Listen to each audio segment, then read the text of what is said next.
Okay dear students, हम लोगों ने विश्व इतिहास के इस पार्ट को आरंभ किया है। और जैसा कि आप मैंने आपको पहले ही बताया कि पहला क्लास आप लोगों का पृष्ठभूमि का क्लास है, लेकिन अब तक हम तीसरे क्लास पे पहुंच चुके हैं। मैं आपको नंबर बताता हूँ। जैसे पहला क्लास में हम लोगों ने पूरे इंट्रोडक्शन कैसे तैयारी करें उस पर हमने एक क्लास दिया जो बहुत आवश्यक था, ताकि आप हमारे उद्देश्य को, हमारे कार्यक्रम को बखूबी समझ सकें और आप अपनी तैयारी को वही दिशा दे सकें। दूसरा क्लास मैंने लिया जिसमें आपको एंशिएंट एंड मिडिवल यूरोप के बारे में बताया। आज मैं मॉडर्न यूरोप पर जाऊंगा और इसको आधुनिक पश्चिम का उद्भव भी बोलते हैं। आपका सिलेबस शुरू होता है 18 सेंचुरी से। ये 18 सेंचुरी से पहले का क्लास है, ये आपके सिलेबस का पार्ट नहीं। इसलिए अब देखना, इस पर मैं बोर्ड वर्क भी कम करवाऊंगा, इस पर कोई क्वेश्चन मैं आपसे डिस्कस नहीं करूंगा। लेकिन बहुत ही शीघ्र, आज या हो सकता है कल, मैं पहुंच जाऊं मॉडर्न यूरोप को पार कर 18 सेंचुरी, मैंने लेटर मॉडर्न आप कह सकते हैं, मैं पहुंच जाऊं। क्योंकि जो मॉडर्न बनने की प्रक्रिया है वो तो 14 सेंचुरी ऑनवर्ड से आरंभ हो गई है। मैंने पहले ही आपको बताया है कि जब हमें विश्व इतिहास या इतिहास के किसी भी पार्ट को पढ़ना है तो सबसे पहले हमें अंडरलाइन करना है चेंज, परिवर्तन कैसे हुआ। एंशिएंट यूरोप कैसा था, वर्ल्ड कैसा था, दुनिया के एंशिएंट एम्पायर्स कौन थे। उन एंशिएंट एम्पायर से जब हम आगे बढ़ते हैं तो उस क्रम में आप देखते हैं किस प्रकार से economic, social and cultural changes हो रहा है। दुनिया के तमाम रीजन से मैंने आपको वाकिफ कराया पिछले क्लास में। फिर मैंने यह बताया कि दुनिया का प्राचीनतम साम्राज्य आप किसे मानते हैं, फिर वहां से कैसे साम्राज्य का एक्सपेंशन शुरू हुआ। जैसे पहला ग्लोबल एम्पायर आपने पर्शियन एम्पायर को देखा, फिर आपने आगे अलेक्जेंडर्स एम्पायर को देखा, फिर रोमन एम्पायर, रोमन साम्राज्य को देखा। और वैसे मैं आपको बताऊं कि अलेक्जेंडर्स एम्पायर के जस्ट बाद मौर्यन एम्पायर इंडिया का था। और वही समय है कि आपने देखा कि चाइना में भी एक साम्राज्य था जिसको हान साम्राज्य बोलते हैं। और जब आप ईसा की आरंभिक शताब्दियों तक जाकर रोमन साम्राज्य का विकास होता है और रोमन साम्राज्य विशाल का आकार ले लेता है। 3rd सेंचुरी में 2 भागों में बट जाता है, पश्चिमी रोमन साम्राज्य और पूर्वी रोमन साम्राज्य, western Roman empire and eastern Roman empire. फिर मैंने आपको बताया था, मानचित्र पर आप याद करिए, मैंने आपको बताया था कि देखिए ये जो वेस्टर्न रोमन एम्पायर है वह विघटित हो जाएगा। विघटित होने का कारण होगा यहाँ से जर्मन आक्रमण होगा और जर्मन आक्रमण के बाद ये टूट जाएगा। फिर मैं आगे बढ़ा और मैंने आपको बताया कि भाई अब देखिए 3 मध्ययुगीन संस्थाएं कायम होंगी। एक मध्ययुगीन संस्था सामंतवाद, सामंतवाद बनने की पृष्ठभूमि क्या थी मैंने आपको स्पष्ट कर दिया था। दूसरी मध्ययुगीन संस्था चर्च सिस्टम, सर्वव्यापी चर्च व्यवस्था, तो ईसाई पंथ जो चलाया था ईसा मसीह ने, वह एक सर्वव्यापी चर्च व्यवस्था का रूप कैसे ले लिया। और फिर उसके बाद तीसरी मध्ययुगीन संस्था मैंने आपको बताया था पवित्र रोमन साम्राज्य, जो पूरे यूरोप पर सोया हुआ है और यह एक धार्मिक और राजनीतिक सत्ता दोनों का प्रतिनिधित्व करता है। आप देखेंगे कि पहले कैरोलिंजियन वंश के शासक इस पद को सुशोभित करते थे। आगे यह पद एक तरह से निर्वाचित हो गया, लेकिन सबसे प्रतिष्ठित राजवंश को यह पद मिलना है। आगे जो सबसे प्रतिष्ठित राजवंश हुआ वो हुआ हैसबर्ग राजवंश। हैसबर्ग राजवंश आप देखोगे तो यहाँ जो आपको किंगडम ऑफ ओरेगन है, यहीं से वह, ये स्पेन का पार्ट है, यहीं से वो शुरू किया था अपना कैरियर, शुरू किया था। यहाँ का शासक हुआ करता था पहला फर्डिनेंड प्रथम। और इसी पर एक जगह थी, उसका नाम था कास्टाइल, ये फ्रांस का जगह है, ये स्पेन है। तो कास्टाइल में, कास्टाइल की थी, उसका इसाबेला नाम था। दोनों के बीच वैवाहिक संबंध हुए। ये स्पेन, उत्तरी स्पेन का यूनिफिकेशन हुआ। और इन द मीन टाइम दक्षिणी स्पेन में उस समय इस्लामी शक्ति स्थापित थी। जैसे आप इस्लाम का जो प्रसार हुआ, जो अपना ग्लोबल शेप ले रहा था, जिसने दक्षिणी स्पेन पर कब्जा कर लिया था। तो अब दक्षिणी स्पेन पर इस्लामी साम्राज्य स्थापित हो गया। तो उसी दक्षिणी स्पेन से ये समस्या शुरू होती है। और फिर वहीं फर्डिनेंड फर्स्ट ने इस्लामी सत्ता को हराकर अपनी शक्ति का विस्तार कर उत्तर और दक्षिण दोनों स्पेन को यूनिफाई किया है। तो यही इसी का आगे वंश हो जाएगा हैसबर्ग वंश। और मैं आपको बताना चाहूंगा कि जब कैरोलिंजियन वंश का पतन हो जाएगा तो यही हैसबर्ग वंश पवित्र रोमन साम्राज्य को सुशोभित करेगा। तो कुल मिलाकर बात यह होती है कि मैं फिर एक बार आपको बता दूं कि कुल मिलाकर बात यहाँ ऐसे आ गई। देखो ये माना कि यह यूरोप है जिसमें 3 मध्ययुगीन संस्थाएं स्थापित हैं। एक सामंतवाद है, दूसरी चर्च व्यवस्था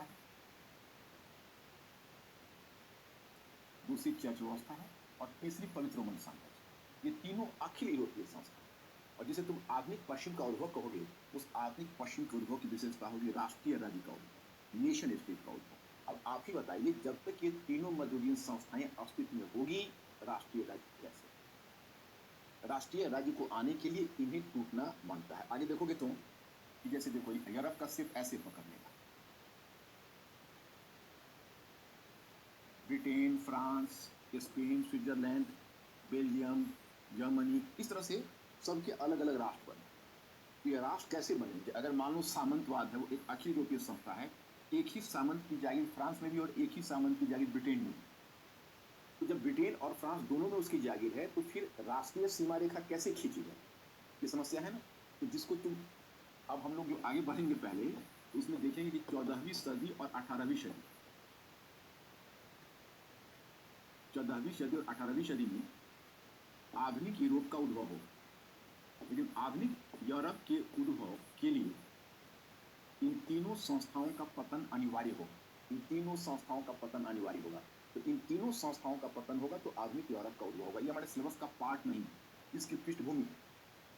अब ये संस्थाएं जब गिरे, अब इन संस्थाओं का पतन कैसे होगा? 14वीं सदी से लेकर 18वीं सदी तक यूरोपीय देश हैं, यूरोपीय राष्ट्र हैं, वो यूरोपीय राष्ट्र किस प्रकार के परिवर्तनों की प्रक्रिया से गुजरेंगे, ये हमारे लिए जिज्ञासा का विषय है। हम आते हैं इस पर। अभी शुरू में आपको थोड़ा सा टाइम लगेगा ये पर शेप अप करने में, फिर जहां मैं इसको समाप्त करूंगा, ये पहले पृष्ठभूमि वाला एक पूरा मैटर है। आपके घर पर आपने पढ़ा होगा उसके, मेरा विश्वास है। आप एक बार पढ़ना, आराम से फॉलो करना, बहुत क्लियर है और मेरे द्वारा फॉर्मुलेटेड है, तो उसमें आपको सब कुछ समझना है। और ये आप देखिए, बदलाव की तरफ हम लोग देखेंगे, ये बदलाव कैसे आ रहा है, इन संस्थाओं का पतन कैसे होगा और इन संस्थाओं के पतन के बाद की स्थिति क्या होगी। तो हम थोड़ी सी इन पहलुओं पर चर्चा करेंगे और जहां हमारा ये पार्ट, पृष्ठभूमि का पार्ट समाप्त होगा, वहीं पर मैं आपको आपके मैटर ही मैंने दिया हुआ है, एक टाइटल आपको मिलेगा। उस टाइटल को सुनकर घबराना मत। Food for thought. Food for thought का मतलब है कि आपको सोचना चाहिए, because you are suppose to be a thinking creation. आपको एक सोचने वाला प्राणी बनना है।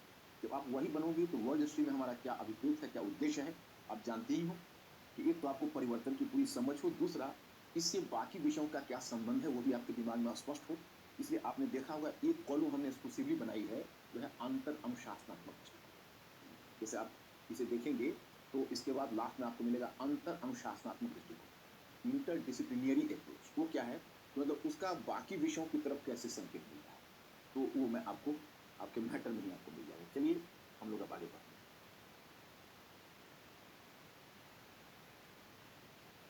हर युद्ध की स्थिति एम्पायर इस्लाम ने बनाया, मतलब ग्लोबल इस सेंस में, सॉरी, ग्लोबल एम्पायर तो आप डेरियस फर्स्ट के या पर्शियन एम्पायर को कह चुके हो, हम इसकी बात नहीं कर रहे। यहाँ इस्लाम से हमारा आशा यह है कि पहला जो ग्लोबलाइजेशन है, वो ग्लोबलाइजेशन का एक रूप इस्लाम के अंतर्गत ही प्रकट हुआ था। क्योंकि इस्लाम की सेना जब अरब क्षेत्र से चली थी, अब आप यही समझें कि वो यहाँ पर अरब क्षेत्र आपका नहीं इंडिकेट हो रहा है। मैं आपको बताऊं कि स्वेज नहर देख रहे हो, ये स्वेज नहर, ये तो पर्शियन, ये स्वेज नहर इसके नीचे आपको चला गया है।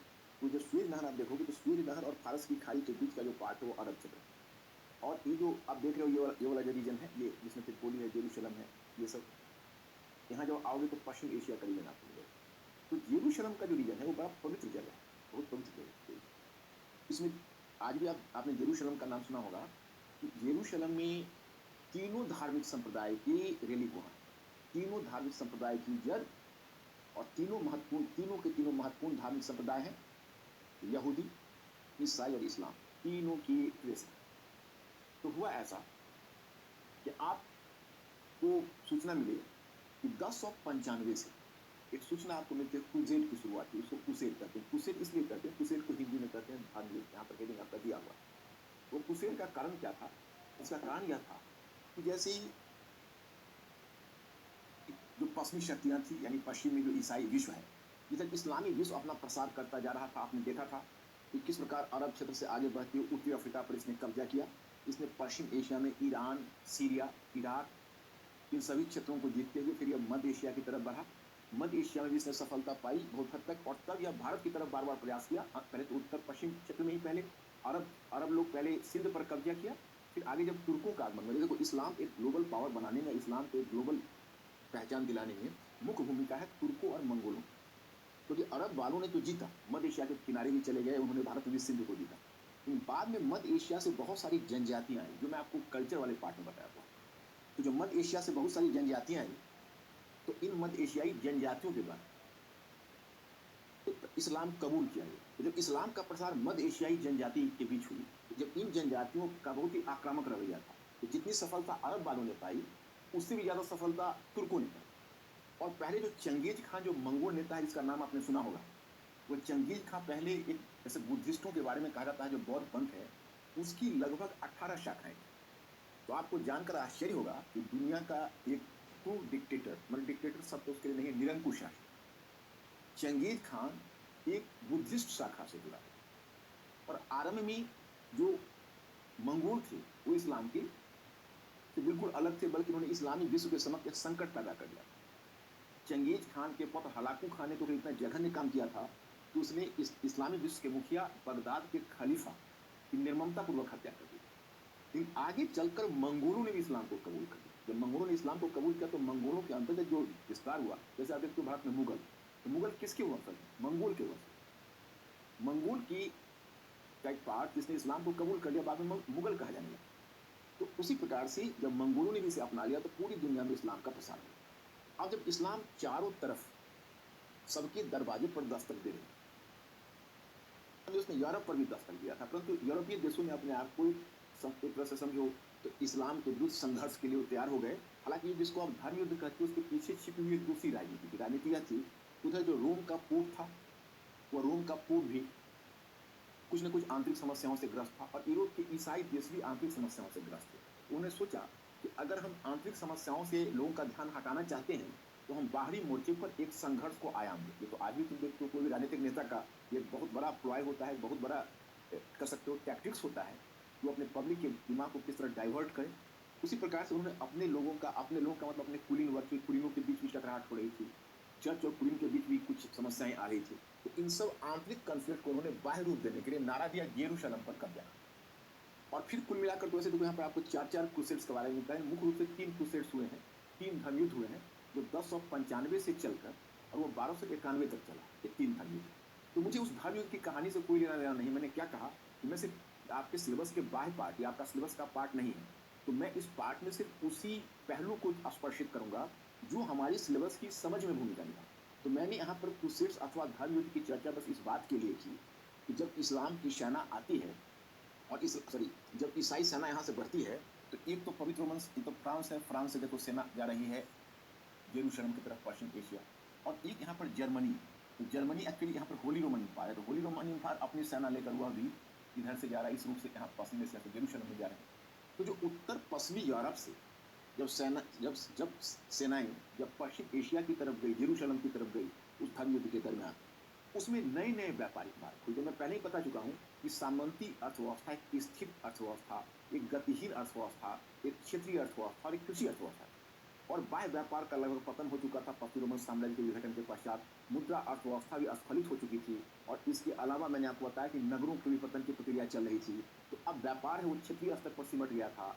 हाट बाजार मेले जिसको आप कहते हो, परिकल्पना सामंती अर्थव्यवस्था से आई है, क्योंकि महत्वपूर्ण खरीदारी हाटों में की जाती थी या मेलों में की जाती थी। लेकिन जब ये सेना एक बार जब यरूशलेम की तरफ चली तो फिर एक बार उत्तरी पश्चिमी यूरोप से और पश्चिम एशिया की तरफ नए व्यापारिक मार्ग खुल गए। तो एक परिवर्तन तो आप देख रहे हो, वही मैं यहाँ पर दिखा रहा हूँ। यहाँ पर आप देख रहे हो कि मध्यकालीन प्रमुख संस्थाएं सामंतवाद, सर्वव्यापी चक्रव्यवस्था, पवित्र रोमन साम्राज्य थी। ये संस्थाएं मध्यकाल से आधुनिक काल में संक्रमण के मार्ग में निम्नलिखित बाधाएं उपस्थित थी।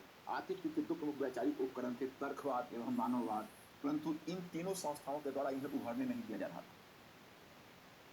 तो देखना कई बार क्या होता है कि हमारे लिए बहुत छोटी चीज होती है, लेकिन वो छोटी चीज बड़ी कंफ्यूजन पैदा करती है। आप लोग बहुत समय से सुनते आ रहे हो मॉडर्न मॉडर्न युग, मॉडर्न युग, मॉडर्न युग। लेकिन अगर आप टर्म मॉडर्न युग कहते हो या आधुनिक युग कहते हो, मॉडर्न युग या आधुनिक युग, शायद इससे अधिक विवादास्पद कोई दूसरा शब्द नहीं है।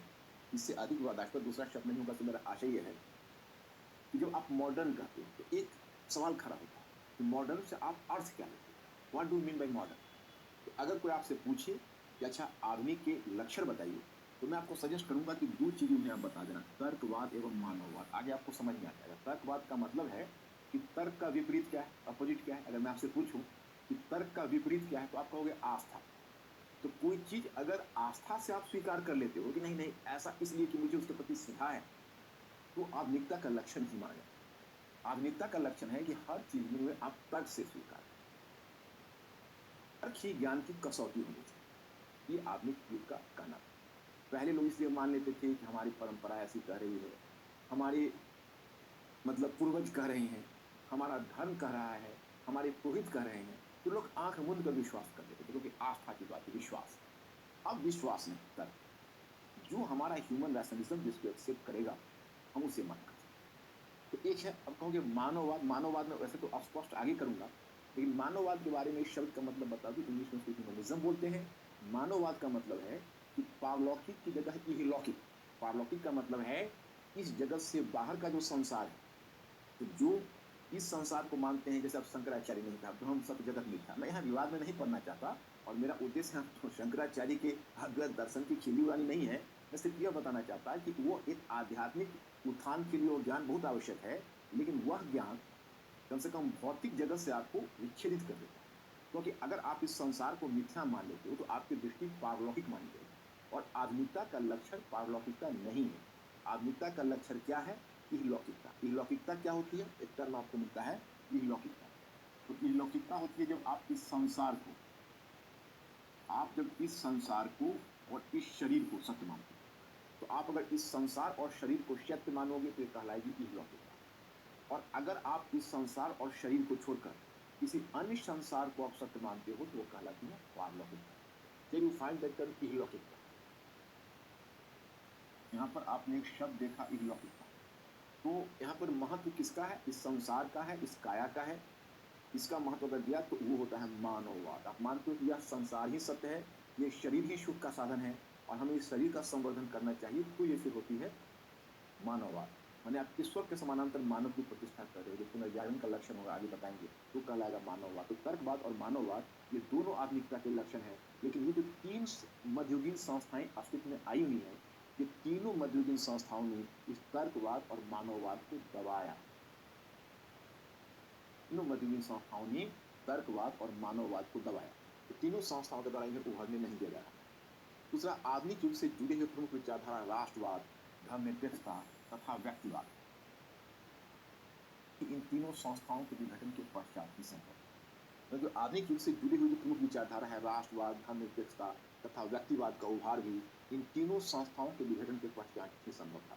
तो ये तीन विचारधाराएं फिर आधुनिक युग से जुड़ी हुई। राष्ट्रवाद जो मैं आपको आगे बताऊंगा, धर्मनिरपेक्षता का मतलब हुआ जीवन में धर्म का महत्व कम करना और व्यावहारिक जीवन में, और व्यक्तिवाद का मतलब हुआ व्यक्ति की स्वतंत्रता और व्यक्ति के अधिकार। ये तीनों आधुनिक युग से जुड़े हुए लक्षण हैं। ये तीनों भी नहीं पनप सकते थे अगर ये तीनों संस्थाएं नहीं टूटती। कुस्तुंतनिया के पतन जैसी ध्वंसात्मक घटना में परिवर्तन को प्रोत्साहन दे दिया। अब देखो कैसे परिवर्तन को प्रोत्साहन दिया। मैंने आपको स्टडी मीटर में लिख कर दिया है। निम्नलिखित कारकों ने निम्नलिखित कारकों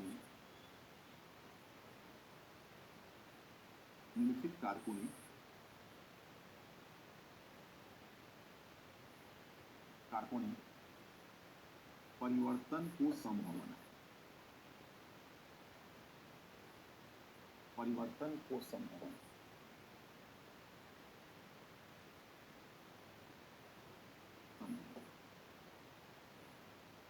एक नई कृषि उत्पादन प्रणाली,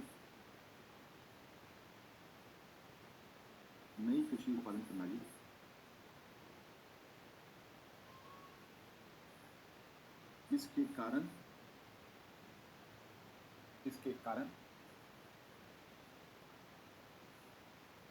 कृषि के क्षेत्र में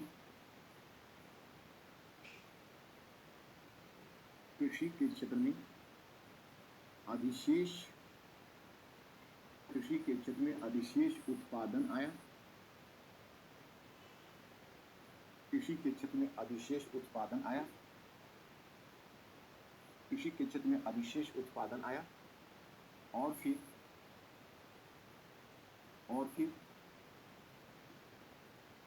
सामंती संबंध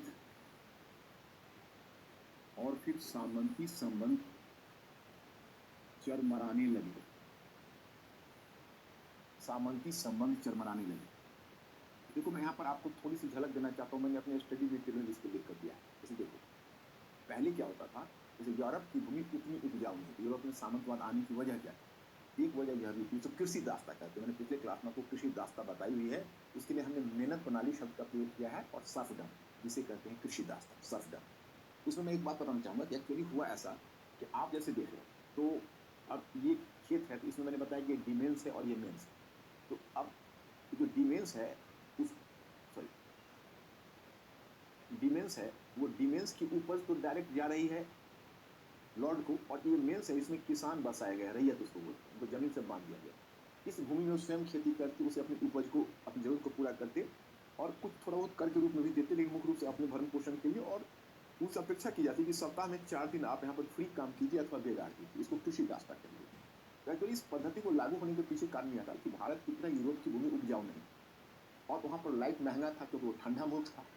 तो एक तो लैंड, वहाँ के जो लॉर्ड थे उनको भी ऐशो आराम के लिए बहुत ज़्यादा संसाधन चाहिए सेना वगैरह के लिए, और दूसरी तरफ जो टेनेंट्स होते थे वह भी भारतीय किसान की तरह कमर से ऊपर नंगे रहने के लिए तैयार नहीं थे, क्योंकि उनको भी तो ठंडी लगती, तो उनको पूरा प्रॉपर ड्रेस चाहिए। उनको भी आप समझ सकते हो कि शॉर्ट्स और ये जो इम्पोर्टेंट आप ग्लोव्स, वो सब कुछ उनको चाहिए, क्योंकि अगर गर्म कपड़े नहीं मिलेंगे तो फिर उन्हें भी ठंडी से अकड़ जाएंगे वो। तो अब उनके खर्च प्लस सामंत के खर्च दोनों मिलकर बहुत ज़्यादा खर्च चाहिए, और लैंड उपजाऊ है नहीं। तो अगर आप इंडिया में जितना 1000 एकड़ लैंड के ऊपर से जितना काम ले सकते हो, यूरोप में उतना आपको 10,000 एकड़ लैंड को उपजाना पड़ेगा। तो अब 10,000 एकड़ लैंड को उपजाने के लिए आपको बहुत बड़ी मात्रा में लेबर की जरूरत होगी।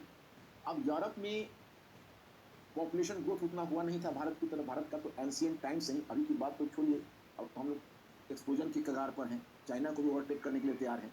लेकिन जिस समय एंशिएंट टाइम में हमारे यहाँ जनसंख्या की कोई ज़्यादा कमी नहीं थी, क्योंकि ईश्वर की कृपा जनसंख्या के मामले में हमेशा भारत थे। यूरोप में अपेक्षित नंबर ऑफ पीपल उतने नहीं थे, स्पार्सली पॉपुलेटेड रीजन था। तो एक तरफ आप इंडिया की तुलना में अधिक से अधिक लैंड को आबाद कर रहे हो, दूसरी तरफ आप वहाँ उतनी बड़ी संख्या में नहीं है। तो जिस समय उनको खेती करने की जरूरत होती तो लेबर स्कार्सिटी हो जाती। तो लेबर स्कार्सिटी से बचने के लिए उन्होंने क्या किया हुआ था कि किसानों को भूमि से बांध रखा था कि इस भूमि को छोड़ के नहीं जा सकते। इसको कहते हैं कृषि दास्ता। अब क्या है कि नई तकनीकी कृषि में आई। जैसे वहां पर पहले क्या होता था कि आपको वर्ष में एक ही बार खेती होती थी। अगर आपके पास सपोज करिए 10,000 एकड़ जमीन है, तो 5,000 एकड़ में इस वर्ष खेती हुई और 5,000 एकड़ उधर खाली छोड़ दिया गया, ताकि उसमें प्रोडक्टिविटी आए। और अगले साल फिर उसमें खेती हुई तो इसको खाली छोड़ दिया गया। इसको दो खेत प्रणाली कहते हैं। तो अब यहाँ पर क्या हुआ कि दो खेत प्रणाली की जगह इन्होंने 3 खेत प्रणाली डेवलप किया, कि हम एक ही बार ऐसा नहीं करेंगे। अब मान लो 3-3 हजार या 3,500 3,500 एकड़ में बांट लेंगे, और एक साल 3.5 मतलब 6,500 एकड़ में खेती होगी, और एक खाली छूटेगी, तो दूसरे साल फिर खेत को चुना जाएगा, और तीसरे साल फिर 2 खेत को 3 में से 2। तो जैसे आप राज्यसभा में देखते हो कि अल्टरनेटिव दी, तो उसमें क्या होगा कि तब प्रैक्टिकली उनका हो जाएगा 8-9 महीने खाली छूटेगा, उससे प्रोडक्शन बढ़ेगा। दूसरी बात है कि तकनीकी में 11वीं सदी के बाद इन्होंने लोहे के फाल का प्रयोग, हम लोग का तो 6ठी सदी से पूर्व में शुरू हो गया था। हमने 1700 वर्ष पहले इनसे लोहे के फाल का प्रयोग शुरू कर दिया था। इन्होंने उस समय किया था। इनके जो फाल हुए उससे उपज बढ़ गई। अब उपज बढ़ गई तो खेती जिस समय बढ़ी, ये पूरी सामंती व्यवस्था है चरमराने लगी।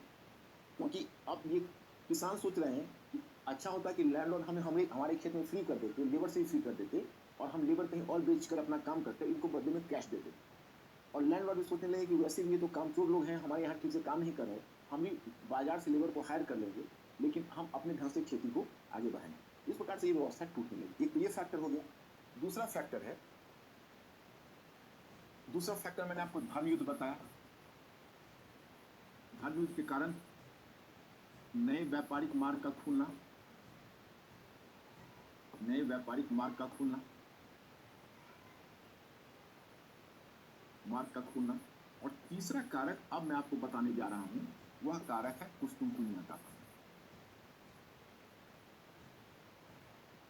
कुस्तुनतुनिया का पतन।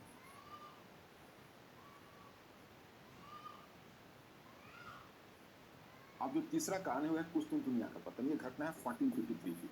अब ये क्या है ये मैं आपको समझा रहा हूं। इसके बारे में मैंने नहीं बताया, ये अभी मैं आपको बता रहा हूं। देखिए, एक्चुअली आप अगर रीजन देखेंगे, मैं पीछे में आपको देखिए, मैं इसी रीजन पर रहेगा। कुस्तुनतुनिया के पतन से हमारा आशय क्या है कि आप अगर इधर पूर्वी यूरोप की तरफ बढ़ोगे तो ये है बीजेंटियन एम्पायर। इसको कहते हैं, आप कहोगे भाई बीजेंटियन एम्पायर क्या है, तो थोड़ा सा आपको इनिशियली मेमोरी पर बल देने के लिए चीज़ों को 1-2 बार रिवाइज करना पड़ेगा, फिर तो आपके दिमाग में वो सेट हो जाएगा, आगे फिर समस्या नहीं होगी। जैसे ये बीजेंटियन एम्पायर का क्षेत्र, मैंने कहा था कि जब रोमन साम्राज्य 2 भागों में विभाजित हुआ, एक पश्चिमी रोमन साम्राज्य और दूसरा पूर्वी रोमन साम्राज्य। पूर्वी रोमन साम्राज्य का ही दूसरा नाम है बीजेंटियन साम्राज्य, इस पर यूनानी संस्कृति का प्रभाव है।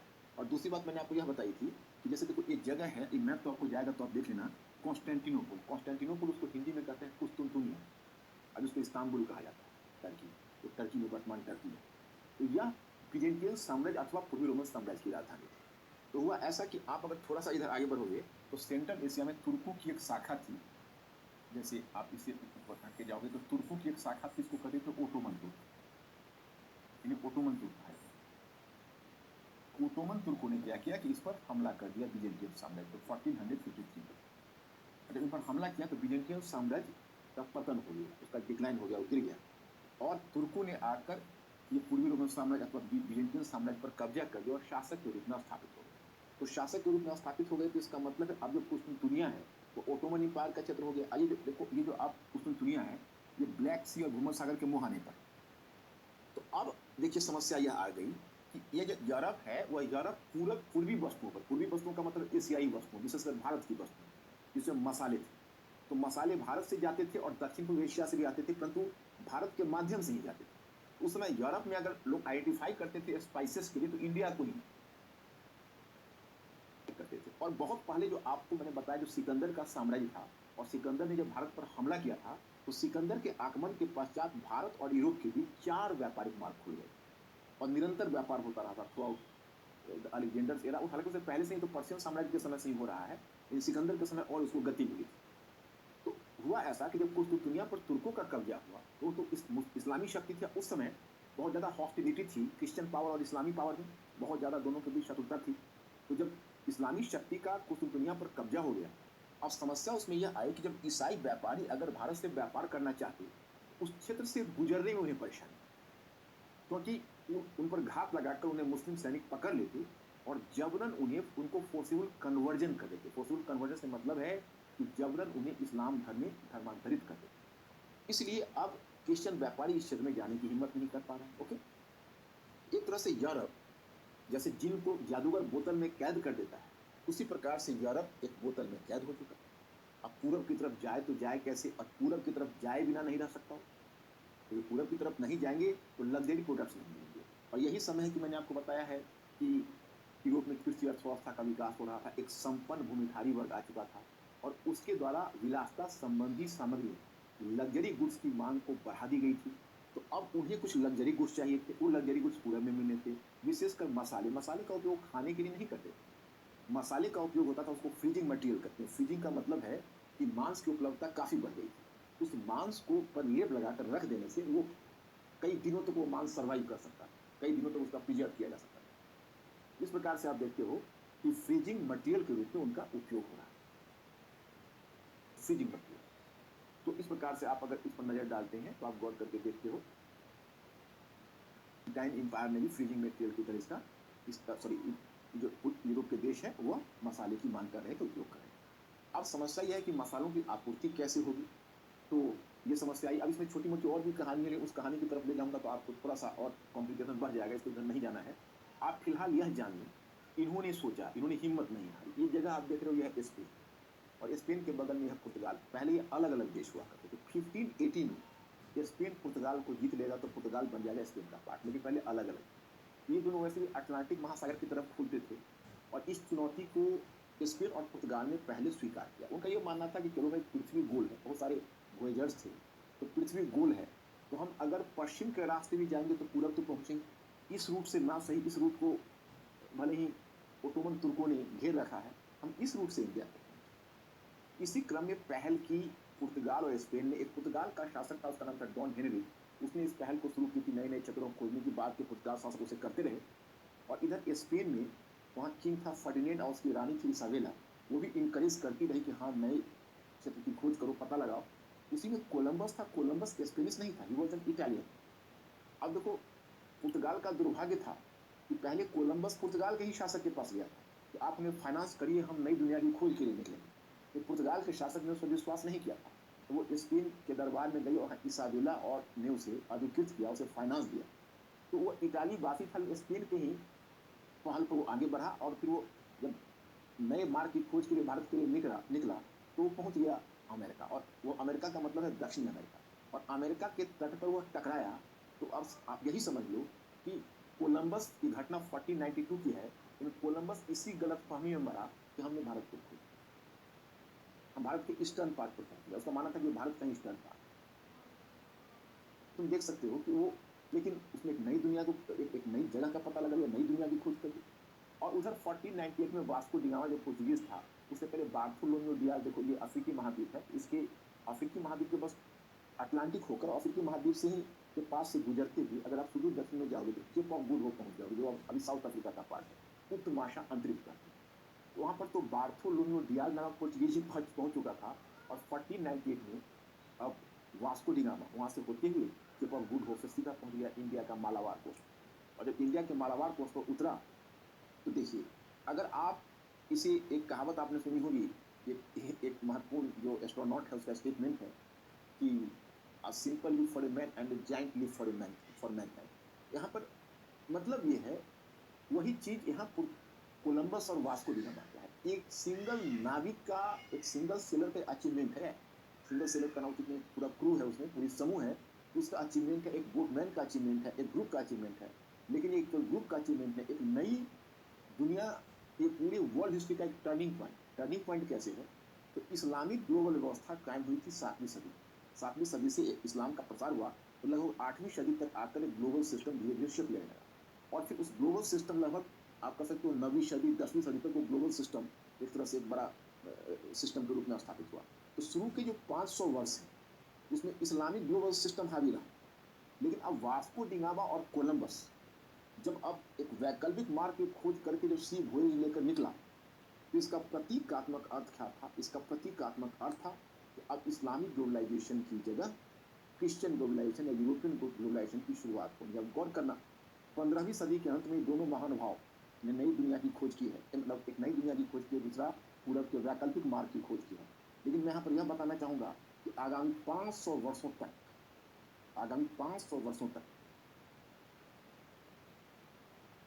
ये शक्तियां पूरे वर्ल्ड में छाई रहेंगी। अब यूरोप आगामी 500 वर्षों के लिए दुनिया अब यूरोपियन ग्लोबलाइजेशन की आगोश में आने वाला है और ये चलेगा सेकेंड वर्ल्ड वॉर तक। और सेकेंड वर्ल्ड वॉर के बाद यूरोप का पतन होगा और फिर अमेरिका का उद्भव होगा।